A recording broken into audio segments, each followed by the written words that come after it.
સુરત શહેરની કરંજ વિધાનસભાના ધારાસભ્ય પ્રવીણ ઘોઘારી વિરુદ્ધ ફરી એકવાર જૂનો વિવાદી કેસ ચર્ચામાં આવ્યો છે। 2017માં લિંબાયત પોલીસ મથકે ઉષાબેન લાડેએ નોંધાવેલી ફરિયાદમાં ધારાસભ્ય ઘોઘારી પર બોગસ પાવર ઓફ એટર્ની અને સોગંદનામા બનાવી જમીન હડપવાનો ગંભીર આરોપ મુકાયો હતો। હવે એડિશનલ ચીફ જ્યુડિશિયલ મેજિસ્ટ્રેટના તાજેતરના આદેશ અનુસાર કેસમાં રહેલા કાયદાકીય દસ્તાવેજોની વિગતવાર તપાસ કરવાનો આદેશ છે। આ ગંભીર આરોપ છતાં પણ 7 વર્ષ સુધી ફરિયાદમાં કોઈ સ્પષ્ટ કાર્યવાહી ન થવી તંત્રના કાર્ય પ્રત્યે અનેક પ્રશ્નો ઊભા કરે છે। પોલીસ તંત્ર, મહેસૂલ વિભાગ અને સબ રજિસ્ટ્રાર ઓફિસે આ બોગસ દસ્તાવેજો કેમ મંજૂર કર્યા?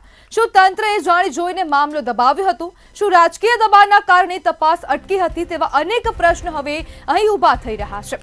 ત્યારે હવે જે ધારાસભ્ય છે તેમને આ જમીન હડપવાનો જે આરોપ હતો તેને લઈને હવે તેઓ ફરીથી ચર્ચામાં આવ્યા છે, જેમાં એડિશનલ ચીફ જ્યુડિશિયલ મેજિસ્ટ્રેટ કોર્ટે હવે તપાસના આદેશ આપ્યા છે। ત્યારે 2017માં આ ફરિયાદ નોંધવામાં આવી હતી ને તેમાં ઉષાબેન લાડે દ્વારા ફરિયાદ નોંધાઈ હતી ને તેમાં હવે 7 વર્ષ બાદ હવે તપાસના આદેશ આપવામાં આવ્યા છે। જોકે 2017માં જ પહેલા એફઆઈઆર નોંધાઈ ચૂકી હતી, પરંતુ કોઈ કાર્યવાહી નહોતી થઈ અને હવે ફરીથી 7 વર્ષ બાદ આ કાર્યવાહીના આદેશ આપવામાં આવ્યા છે। બોગસ પાવર ઓફ એટર્ની સોગંદનામાથી હડપ કર્યાનો આરોપ કરવામાં આવ્યો છે, જેમાં જમીન હડપવાનો જે આ મામલો છે તેમાં હવે તપાસના આદેશ પણ આપી દેવામાં આવ્યા છે। ત્યારે સુરતની કરંજ વિધાનસભાના એમએલએ ફરીથી વિવાદમાં આવ્યા છે। જોકે 2017માં તેઓ ફરીથી વિવાદમાં આવ્યા હતા અને તે બાદ હવે આજે આ વિવાદ ફરીથી ભભૂકી ઉઠ્યો છે। ત્યારે એમએલએ પ્રવીણ ઘોઘારી સામેના કેસને લઈને ફરી ચર્ચાઓ જાગી છે।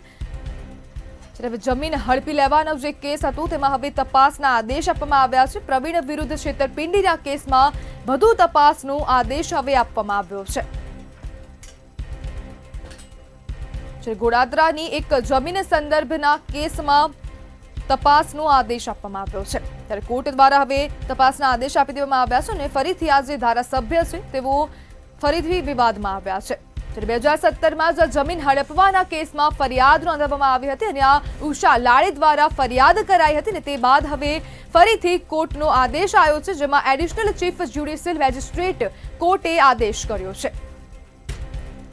જ્યારે તપાસનો ધમધમાટ શરૂ કરવામાં આવશે અને વર્ષ 2017માં ઉષા લાડે દ્વારા ફરિયાદ નોંધવામાં આવી હતી અને ખોટા જે દસ્તાવેજો છે જમીનને લગતા તેને લઈને હવે તપાસના આદેશ આપવામાં આવ્યા છે। ત્યારે તેને લઈને હવે જમીન વિભાગના જેટલા બી અધિકારીઓ છે તો લોકોને તપાસના આદેશ આપવામાં આવ્યા છે અને જમીન સંબંધિત જેટલા બી દસ્તાવેજ છે તેની ઉપર પણ હવે તપાસ કરવામાં આવશે।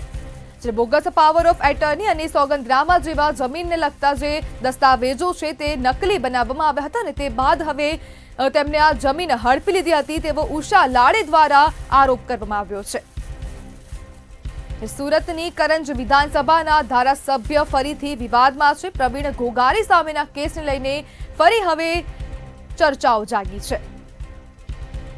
ત્યારે કરંજના ધારાસભ્ય ફરીથી વિવાદના સપેટામાં આવ્યા છે। પ્રવીણ વિરુદ્ધ છેતરપિંડીના કેસમાં વધુ તપાસનો આદેશ હવે કોર્ટ દ્વારા આપવામાં આવ્યો છે। ત્યારે જે જમીન ઝડપી લીધી હતી ને તેને જ લઈને હવે વધુ તપાસ કોર્ટ દ્વારા આદેશ આપવામાં આવ્યો છે। ત્યારે ગોડાદરાની એક જમીન સંદર્ભના કેસમાં તપાસનો આદેશ છે, જેમાં કોર્ટ દ્વારા તપાસનો આદેશ કરવામાં આવ્યો છે।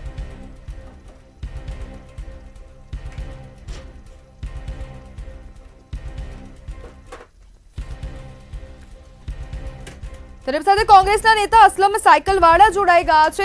અસલમભાઈ, બોગસ દસ્તાવેજથી જમીન હડપી લીધી, શું કહેશો? જે પ્રમાણે ભાજપના બીજી ટર્મના ધારાસભ્ય પ્રવીણ ઘોઘારીજીનો જે કૌભાંડ સામે આવ્યું એની ફરિયાદ જ્યારે દાખલ થઈ હતી, મને યાદ છે કે એ પહેલા આ જ ધારાસભ્ય શ્રી પર ખાણ ખનીજ વિભાગે પણ ફરિયાદ નોંધી હતી અને એમને કરોડો રૂપિયાની રોયલ્ટી ચોરીનો એમના પર જે તે સમય આરોપ હતો। આ ફરિયાદમાં તટસ્થ તપાસ થવી જોઈતી હતી, પરંતુ કોઈ તટસ્થ કે નિષ્પક્ષ તપાસ ન કરીને પોલીસ તંત્રે જે ભીનું સંકેતવાનું કામ કર્યું છે એનાથી એટલું સ્પષ્ટ થાય છે કે પાવર ઓફ પોલિટિક્સના દબાણમાં આવીને પોલીસે કામગીરી કરી છે। પોલીસની કામગીરી શંકાના દાયરામાં છે, એટલા માટે કે ધારાસભ્ય પોતાના પાવરનો, પોતાની શક્તિનો ખૂબ દુરુપયોગ કર્યો છે ને આવી રીતે જે રીતસરની છેતરપિંડી કરી હોય, ષડયંત્ર રચ્યું હોય, જગ્યા પચાવવાનો કારસો રચ્યું હોય એવા ધારાસભ્યને જો બચાવવાના પોલીસ પ્રયાસ કરતી હોય જી તો આ ખૂબ શરમજનક છે.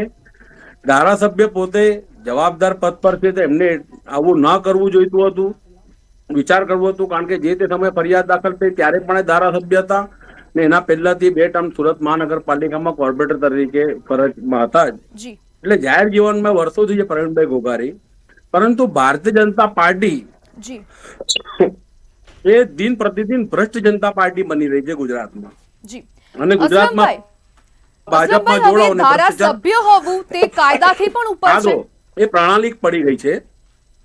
ભારતીય જનતા પાર્ટીમાં રહેલો વ્યક્તિ એમ સમજે છે કે એને ભ્રષ્ટાચાર કરવાનો સરકારના સીધા આશીર્વાદથી પરવાનો મળી ગયો છે. એમના સંગઠન હોય કે સરકાર હોય, ત્યારે પણ જી એ આ બધી બાબતમાં એમની સાથે જોડાયેલા વ્યક્તિઓને, ચૂંટાયેલા જનપ્રતિનિધિને રોકી શકતા નથી. અસલમભાઈ, ગુજરાતમાં આપ જોઈ શકો છો અસલમભાઈ, શું ધારાસભ્ય મંત્રીશ્રીના હોવું એ પુત્ર જેલમાં કાયદાથી જાય. પણ ઉપર છે?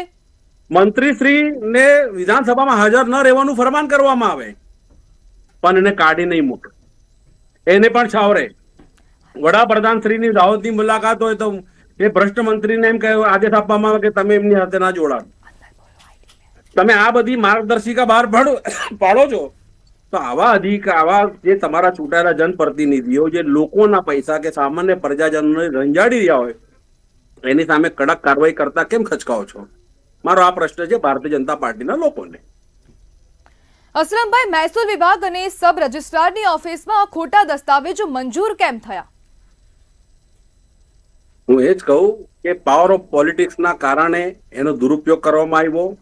મહેસૂલ વિભાગના જે કોઈ અધિકારીઓની પણ આમાં સંડોવણી હોય કે એને આખાડા કાન કર્યા હોય એમને પણ આરોપી બનાવવું જોઈએ આ કેસમાં.